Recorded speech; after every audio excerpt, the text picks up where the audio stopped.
लहानपणापासून नितांत प्रेम करणारे आमचे आदरणीय पुरी महाराज टाकळीकर, टाकळीला कथा वगैरे असते. बाबा प्लीज असतो राहिला, बाबा उपस्थित झाले, त्यांनाही धन्यवाद.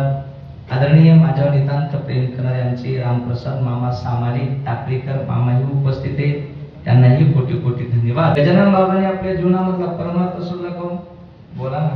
आणि सध्याच्या काळामध्ये बाबा माणसाला परमार्थ करत असताना थोडासा तरी भाऊ त्रास झाला ना तर माणसं लगेच परमार्थ सोडून देतात. माणसं लगेच स्वरामध्ये अभंग म्हटला, बंद कर जरा स्वरात म्हण ना म्हणला.